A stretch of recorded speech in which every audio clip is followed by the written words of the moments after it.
Bueno, hermanos, ¿qué tal? Buenas tardes de nueva cuenta.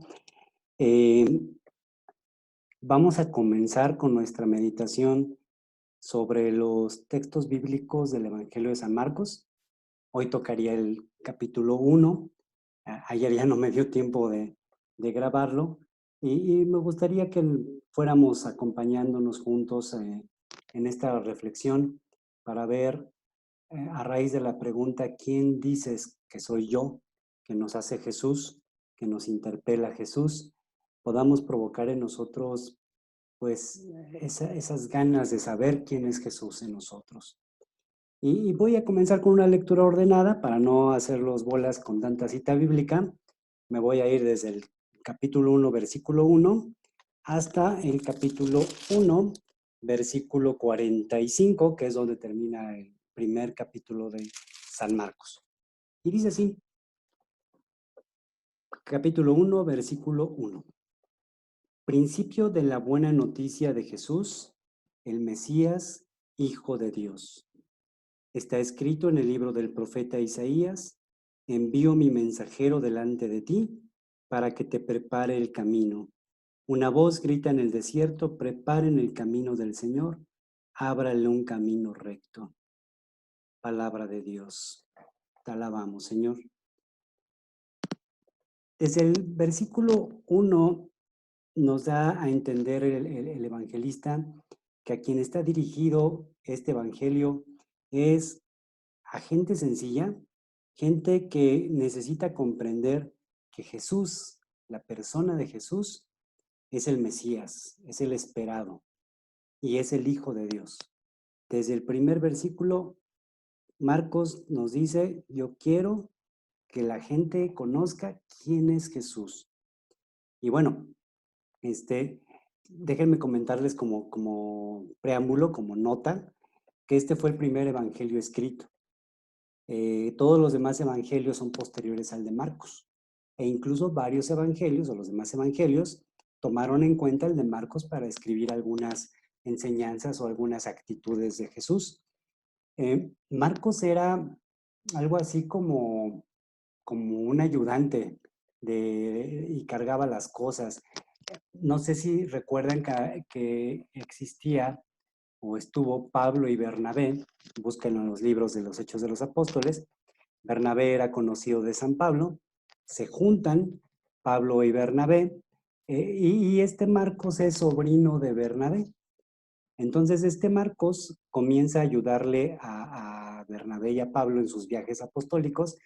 Él era un joven acomodado, un joven de dinero, San Marcos, y un día decide irse con Pablo, porque pues los ve predicando de casa en casa, los ve que viajan y dice: no, yo quiero ser como esos, yo quiero ser como ellos, yo quiero llevar la palabra.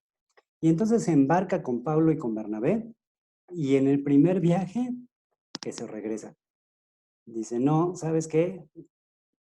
Pidió un Uber y que se regresa a Jerusalén, porque vio cómo era de cansado. Ya no estaba el baño con agua calientita, ya no estaba comiendo en sus horas que tenía que comer.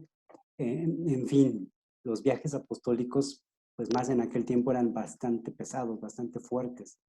Entonces, a la primera de cambio, se regresó. Producto de eso, San Pablo ya no lo quería de vuelta.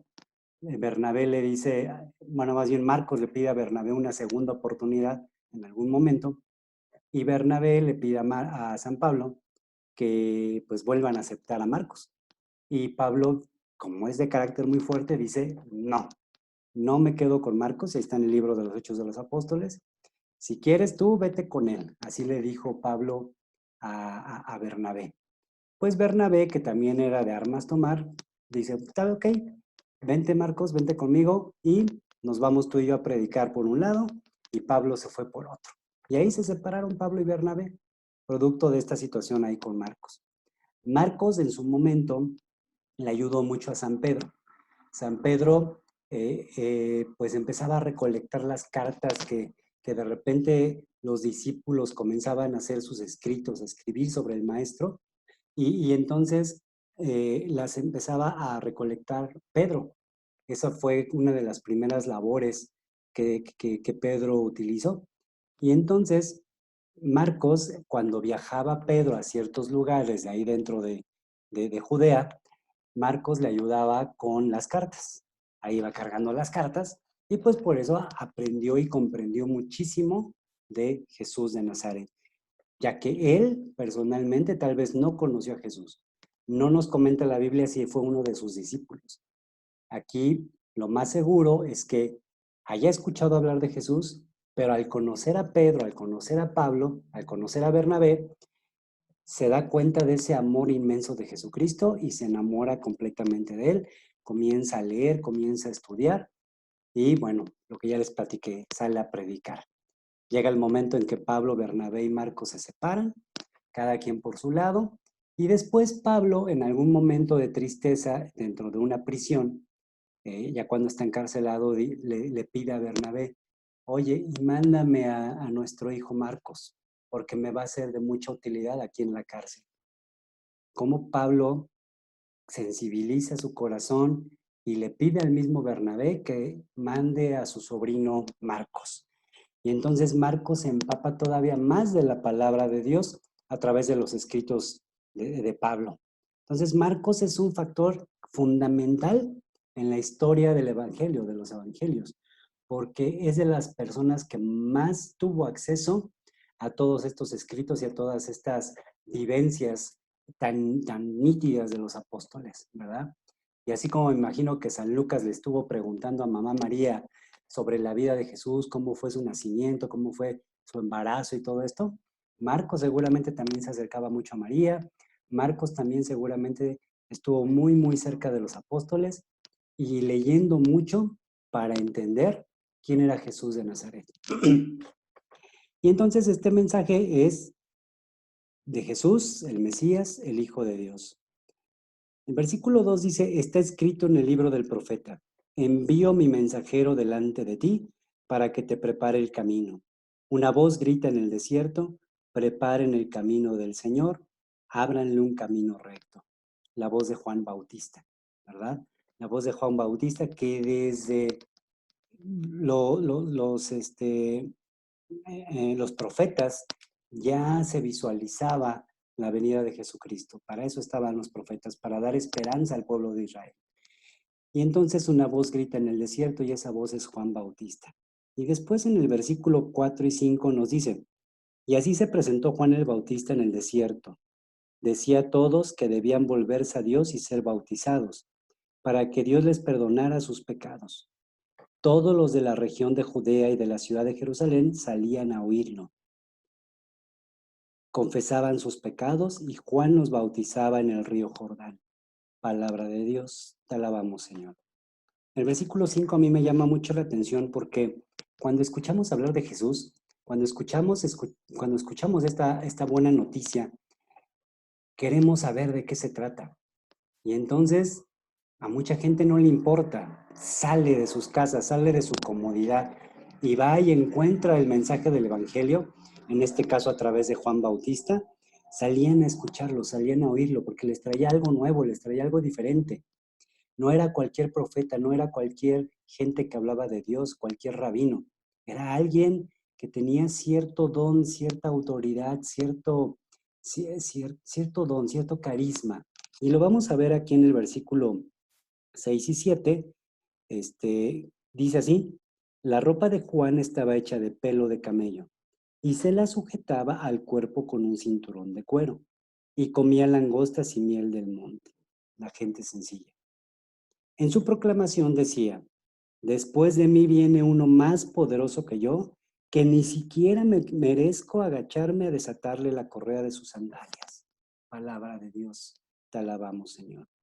Como Juan, la gente lo temía y lo admiraba y decía, aquí hay algo diferente, aquí hay algo nuevo, aquí se está manifestando algo distinto, algo que puede cambiar mi vida. Y Juan decía, momento, no soy yo. Después de mí va a llegar alguien que yo ni siquiera merezco agacharme a desatarle las agujetas. Qué importante es no sentirnos que a través de nosotros seamos, no sé, profetas, seamos estudiosos, seamos papás, seamos mamás, seamos padrinos, seamos tutores. O sea, cuando tenemos cierto grado de responsabilidad y de jerarquía, muchas veces podemos caer en el exceso de los rabinos, de los antiguos judíos, fariseos y saduceos. Y otros podríamos caer en este lado de Juan Bautista, que se vestía con lo que tenía, no necesitaba nada más. Comía lo que Dios le proporcionaba, no necesitaba nada más. Y sabía, él mismo se reconocía como alguien pequeño. En algún momento en otro evangelio dirá, merezco, es conveniente que él crezca y que yo venga menos. Como Juan siempre tuvo presente cuál era su lugar en esta historia de la salvación. Yo quiero que Jesús crezca, yo quiero que Jesús nazca en los corazones de la gente. Yo no vine para que Juan naciera en el corazón de la gente, sino Jesús. Versículo 8 dice, yo los he bautizado a ustedes con agua, pero Él los bautizará con el Espíritu Santo. Qué hermosa frase, qué hermoso versículo, porque Juan reconoce, Él bautiza con agua, agua corriente. Ese bautismo incluso ya venía desde la época de los esenios. Ellos bautizaban con agua, bautizaban en los ríos, pero Juan reconoce que Jesús va a bautizar en el Espíritu Santo. ¿Cómo es este bautismo en el Espíritu Santo? No solamente es el sacramento, es la vida nueva, la vida entera llena del Espíritu Santo. La gente que conoció a Jesús, la gente que estuvo con Jesús, la gente que está con Jesús, su vida es distinta, su vida se transforma, su vida cambia radicalmente y tiene muchísimas más ganas de hacer las cosas. A veces dudamos, a veces sentimos que no lo merecemos, a veces sentimos que estamos en el camino incorrecto, pero no. Dios tarde o temprano nos va a dar o nos va a hacer caer en cuenta que Jesús, si algo nos pidió, es porque tenemos que hacerlo. No es por si queremos, no es porque si tengo miedo o no tengo miedo. Dios nos da un don y quiere que lo tengamos. Esa es la vida en el Espíritu Santo. Ese es el bautismo en el Espíritu Santo. Versículo 9 dice así, el versículo 9 hasta el 11. Por aquellos días Jesús salió de Nazaret, que está en la región de Galilea, y Juan lo bautizó en el Jordán. En el momento de salir del agua, Jesús vio que el cielo se abría y que el Espíritu bajaba sobre él como una paloma. Y se oyó una voz del cielo que decía, tú eres mi Hijo amado, a quien he elegido. La palabra de Dios, te alabamos, Señor. La ratificación del Padre. Tú eres mi Hijo amado. Ya no hay dudas. Pero a mí me llama mucho la atención cómo desciende el Espíritu Santo en Jesús. En Pentecostés es fuego, viento, ruido, se cimbra la casa, o sea, pasan muchas cosas extraordinarias, pero aquí no lo necesita Jesús. Los apóstoles sí, necesitaban todo eso para comprender que algo estaba sucediendo. Jesús no. Jesús era Dios.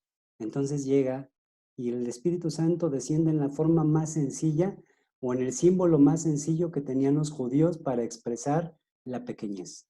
Una paloma, una pequeña paloma. En el versículo 12 y en adelante dice así, después de esto el Espíritu llevó a Jesús al desierto.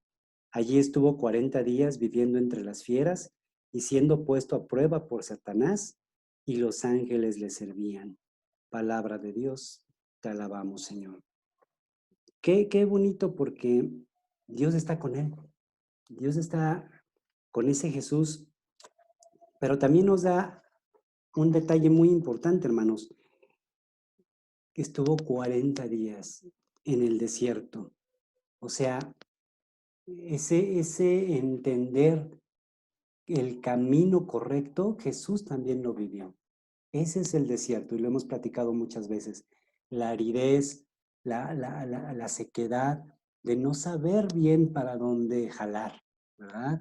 Seguramente Jesús se preocupaba por María, su madre, Seguramente Jesús se preocupaba por sus primos, por sus primas que vivían en el mismo clan, casi prácticamente en la misma casa. Él se preocupaba, ¿quién nos va a mantener? ¿Quién va a ser el sustento?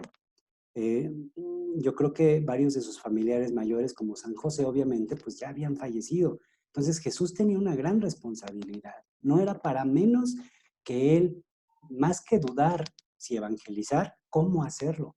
¿Qué hacer? Y ahí es donde el demonio nos tienta. Yo no debo. O lo peor, tú no debes. ¿No? Ahí es donde el demonio nos dice, no lo hagas. Tú no sirves para eso. Tú has hecho tantas cosas malas que si intentas hacer esto, también te va a salir mal. Tú tienes miedo, tú no sirves, tú no sabes, tú no podrías.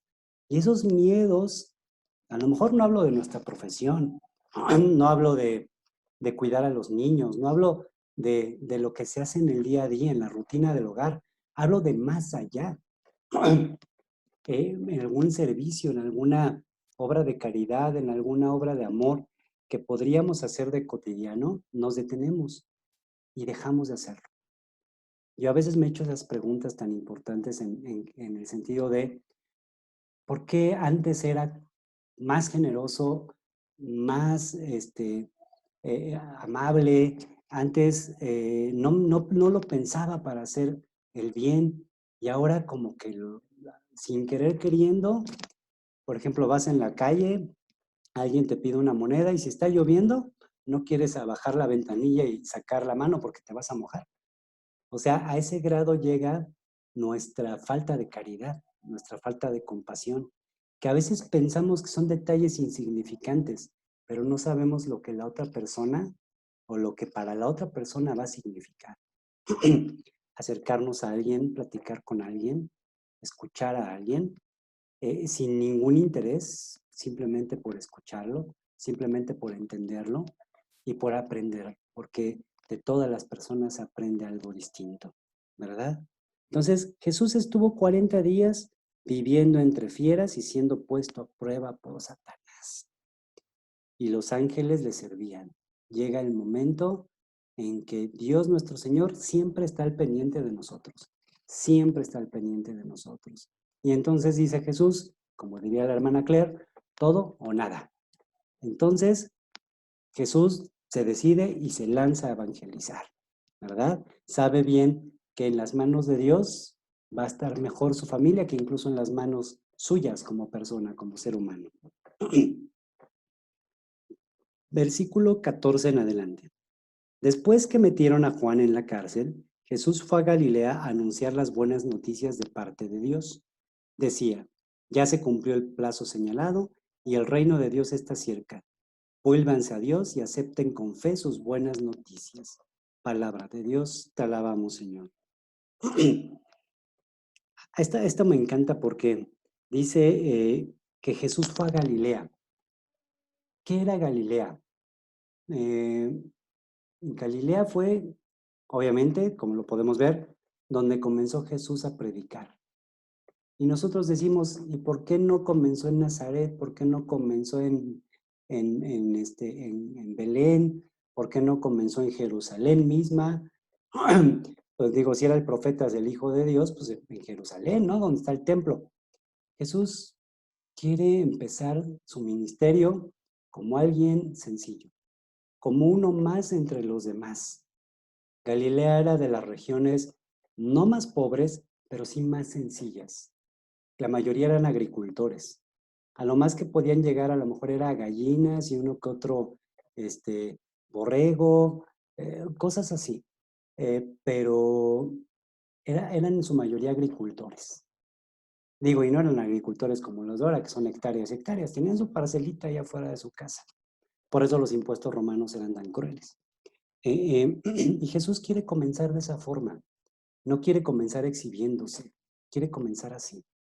Y aquí me recuerda a muchos sacerdotes que muy sencillos, muy humildes, sobre todo uno en particular, de los servidores de la palabra, que siempre andaba con su suéter roto, siempre andaba con su pantalón que ya se veía de hace mucho tiempo, y él no se preocupaba. Y tenía un carisma impresionante. y bailaba y cantaba y gritaba. Y él nunca se acongojó por, por, por verse bien. Él se acongojaba por llevar la palabra, por llevar el evangelio.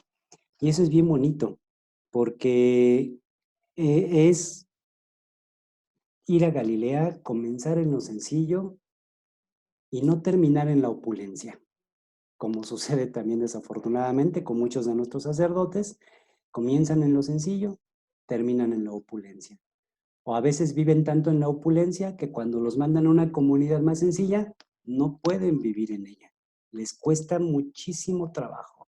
Y entonces la Eucaristía se puede volver algo incipiente, un ritual rápido, algo que no me interesa tanto. Lo vas a buscar para una misa de difunto y no lo encuentras. ¿Por qué? No le interesa. Él ya estaba tan acostumbrado a la comodidad, a la opulencia, que simplemente lo espiritual se hace a un lado, ¿verdad? Y entonces Jesús comienza en Galilea. El versículo 16 dice así: Jesús pasaba por la orilla del lago de Galilea cuando vio a Simón y a su hermano Andrés. Eran pescadores y estaban echando la red al agua. Les dijo Jesús: síganme y yo haré que ustedes sean pescadores de hombres. Al momento dejaron sus redes y se fueron con él. Un poco más adelante Jesús vio a Santiago y su hermano Juan, hijos de Zebedeo, que estaban en una barca arreglando las redes. Enseguida Dios los llamó y ellos dejaron a su padre Zebedeo en la barca con sus ayudantes y se fueron con Jesús. Palabra de Dios. Te alabamos, Señor. Esto a mí me encanta, es de mis versículos favoritos por dos cosas. Uno, eran pescadores, eran recolectores, eran colectores de algo. Y les dice Jesús: dejen eso, van a ser ahora pescadores de hombres. ¿Cuántas gentes nos dice Dios: deja todo, deja eso que estás haciendo, deja tu película, deja tu sillón, deja tu almohada, deja tu pasatiempo favorito y ven y ayúdame? Ven y ayúdame a llevar el evangelio a los hermanos.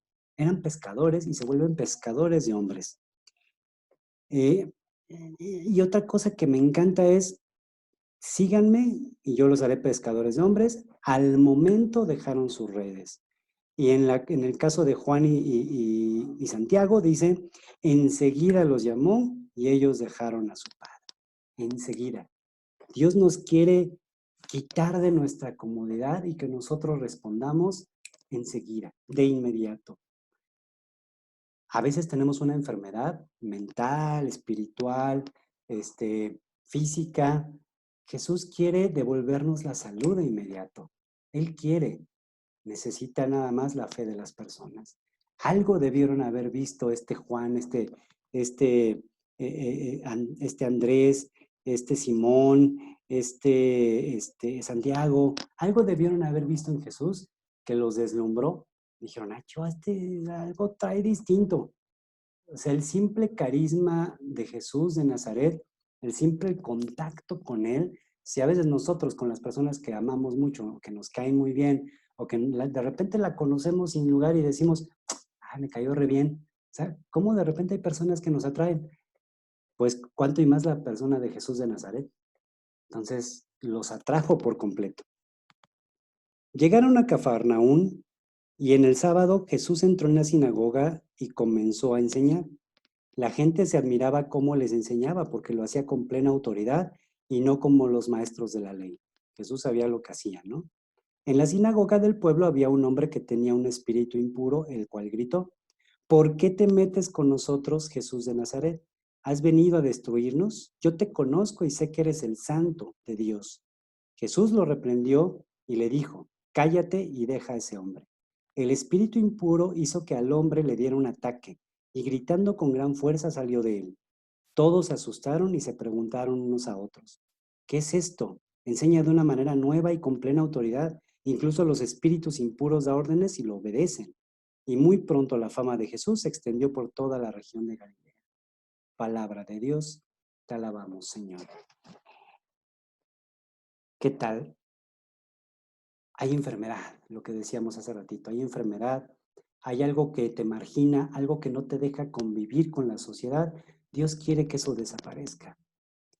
Y no desaparece tan fácil. Este endemoniado da un grito, dice aquí, da un grito, es como una convulsión, como algo que lo está destrozando por dentro. ¿Cuántos de nosotros hemos sentido ese grito, ese dolor que nos destroza por dentro y al final del día vemos la luz? Y al final del día podemos reintegrarnos a nuestra familia o a la comunidad. Qué difícil es sentirnos enfermos de la salud, de la mente o del físico o de lo espiritual. Qué difícil es sentirnos enfermos. Pero llega el momento en Jesús que Jesús da la orden y tu vida cambia. Da la orden y tu vida cambia. Otra cosa importante también es que el demonio reconoce a Jesús, dice que es el Hijo de Dios y Jesús le prohíbe que lo diga, le dice que se calle. ¿Por qué? Todavía no es el tiempo.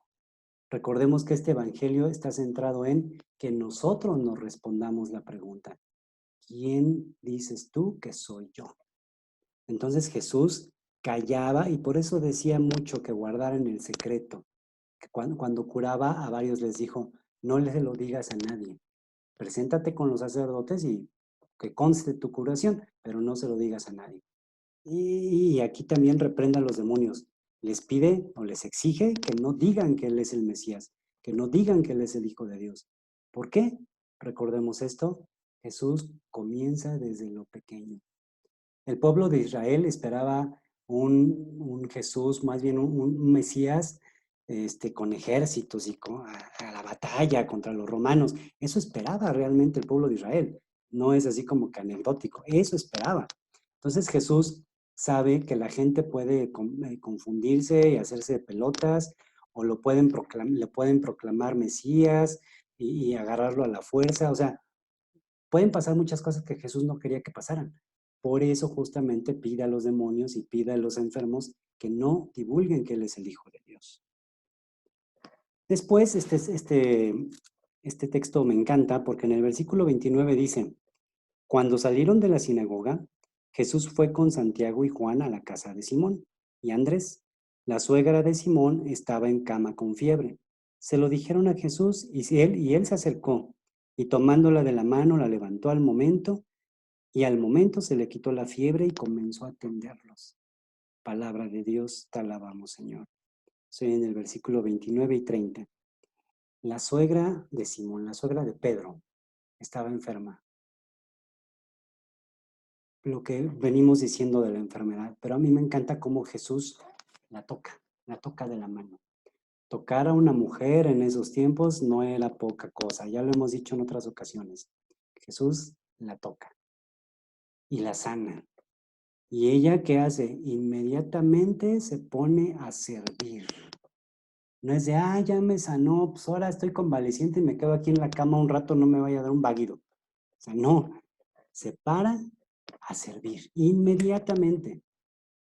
Yo creo que ese llamado de Jesús es tan, tan, tan de nosotros, tan de nuestro tiempo, que Jesús, uno, nos quiere sanar. Dos, si ya te sanó, quiere que sirvas, quiere que hagas algo. Muchos de nosotros podemos aprender cosas, podemos ser grandes teólogos, grandes filósofos, enseñarle a nuestros hijos, enseñarle a la esposa, incluso hasta presumir que sabemos mucho, pero no hacemos algo más. Nos quedamos en eso, nos quedamos en eso. El servicio a la comunidad, el servicio al pueblo es lo importante, ¿verdad? En el versículo 32 dice: al anochecer, cuando ya se había puesto el sol, llevaron todos los enfermos y endemoniados a Jesús, y el pueblo entero se reunió a la puerta. Jesús sanó de toda clase de enfermedades a mucha gente y expulsó muchos demonios, pero no dejaba que los demonios hablaran porque ellos lo conocían. De madrugada, cuando todavía estaba oscuro, Jesús se levantó y salió de la ciudad para ir a orar a un lugar solitario. Palabra de Dios, te alabamos, Señor. De madrugada, todavía no salía el sol, todavía no era la hora de trabajar. Jesús nos da aquí una lección bien recia. A veces nosotros, y me cuento, queremos estar en la cama lo más posible. Jesús nos da esa lección de antes de que salga el sol, antes de comenzar la labor, él ya está en oración con su Padre. Él ya está en oración. Y es muy hermoso esta parte. Simón y sus compañeros fueron en busca de Jesús, y cuando lo encontraron le dijeron: todos te están buscando. Pero él les contestó: vamos a otros lugares cercanos. También allí debo anunciar el mensaje, porque para esto he salido. Así que Jesús andaba por toda Galilea anunciando el mensaje en las sinagogas de cada lugar y expulsando a los demonios. Palabra de Dios, te alabamos, Señor. O sea, Jesús no se quedaba quieto, no se quedaba en un solo lugar, él iba. Y esto me recuerda a muchos hermanos misioneros, por ejemplo, en la comunidad de Santa Rosa Xochiac, San Bartolo también, pero bueno, yo tuve más de cerca la de Santa Rosa, donde el padre Antonio Carballo comenzó a fundar comunidades evangelizadoras. Y estas comunidades no estaban ahí cerca del templo, a veces nos mandaba lejísimos. Yo me acuerdo que había una comunidad que estaba bastante metida en el cerro. Bueno, en sí estuve en 2 comunidades metidas en el cerro. Y en ese tiempo pues todavía no tenía automóvil. Entonces, las lluvias en esas calles de lodo, en esas calles que no están pavimentadas, entre los árboles, escuchando el aguacero y con la guitarra que se te está empapando. Era una experiencia tan hermosa, mis hermanos. Te sentías plenamente confiado en Dios, en Jesús. Sabías que lo que estabas haciendo era por Jesús, era por el Evangelio. Y entonces nada importaba, no importaba absolutamente nada. Tú solamente querías llevar la palabra. Y eso a mí me llenó de muchísima gratitud al Señor, porque he vivido experiencias complejas y el Señor todavía nos tiene, el Señor todavía nos mantiene. Dice Él que no nos preocupemos, que el Señor eh, mantiene a todos los pajaritos y a todas las flores del campo. ¿Cuánto y más no nos va a mantener a nosotros? Dice un evangelio, ¿no? Y justamente así te sientes cuando sales a misión. Luego viene un pasaje bíblico que a mí me ha maravillado siempre que lo leo. Es el Evangelio de San Marcos, capítulo 1, perdón, versículo del 40 al 45. Un hombre enfermo de lepra, perdón, se acercó a Jesús y poniéndose de rodillas le dijo: si quieres, puedes limpiarme de mi lepra. Aquí me detengo un poco. El hombre estaba enfermo de lepra. La lepra era esa enfermedad, 1, que se te cae la piel a pedazos. 2, que es humillante.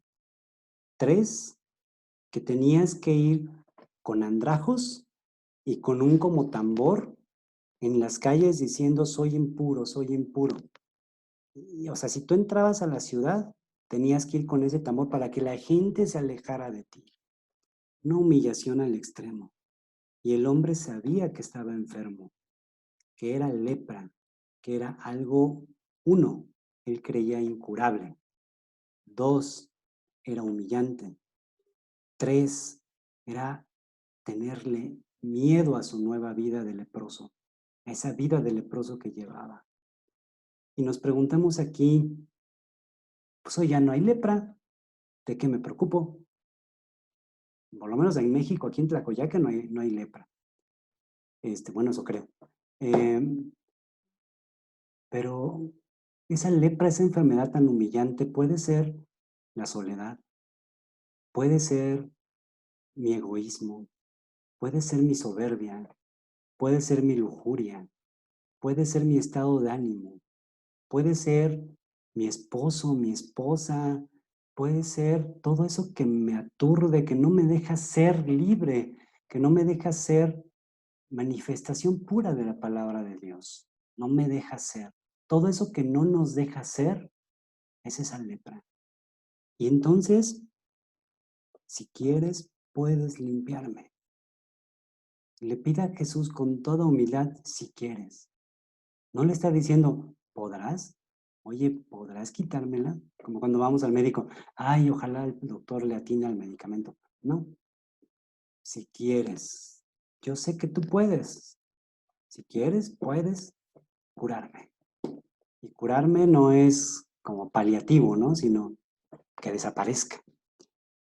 Jesús tuvo compasión de él, lo tocó, vuelve a tocar con la mano y dijo, quiero, queda limpio. Aquí la mano es muy importante para el judío. La mano es la transmisión de toda bendición. Con la mano bendecimos, con la mano saludamos, con la mano nos santiguamos. O sea, las manos son fundamentales. Los sacerdotes tienen sus manos consagradas, siempre la mano. Pero yo me imagino a Jesús, aunque aquí no está escrito, pero conociendo a través de este evangelio, no solo le da la mano, seguramente le da la mano y lo abraza. Pone su cabeza en su pecho y le dice, quiero, queda limpio. Porque se da cuenta de que este chico tiene fe. Entonces, si tienes fe en Dios, en mí, ¿cómo no amarte? ¿Cómo no abrazarte y sanarte, no solamente de tu lepra, sino de tu estado de ánimo? ¿Verdad? Al momento se le quitó la lepra y el enfermo quedó limpio otra vez al momento. Jesús lo despidió enseguida y le recomendó mucho, no se lo digas a nadie, solamente ve y preséntate al sacerdote y lleva por tu purificación la ofrenda que ordenó Moisés para que conste a los sacerdotes. No se lo digas a nadie. Pero yo quiero retomar ese punto de el abrazo de Jesús. Ese momento que seguramente a nosotros, yo quisiera que nos imagináramos ese abrazo de Jesús y a nosotros limpiándonos de esa lepra, de todo eso que traemos encima, de todo eso que no nos deja ser, que no nos impide ver más allá del obstáculo, que no nos deja ver más allá de nuestras propias piedras. Quiero, queda limpio. Pero el hombre se fue y comenzó a contar a todos lo que había pasado. Por eso Jesús ya no podía entrar abiertamente en ningún pueblo, sino que se quedaba fuera en los lugares donde no había gente, pero de todas partes acudían a verlo. Palabra de Dios, te alabamos, Señor. Ya no podía entrar, o sea, se hizo tan famoso Jesús. ¿Cuántos de nosotros no nos queremos acercar a Él? ¿Cuántos de nosotros no queremos estar ante sus pies, verlo, tocarlo, admirarlo? ¿Cuántos de nosotros, incluso a través de estas situaciones tan difíciles como la pandemia, decimos, yo quiero estar contigo? Hay un canto que se llama Hoy quiero estar contigo, de los misioneros servidores de la palabra, se lo recomiendo mucho. Hoy quiero estar contigo. Yo quiero estar contigo. No me siento bien si no estoy ahí.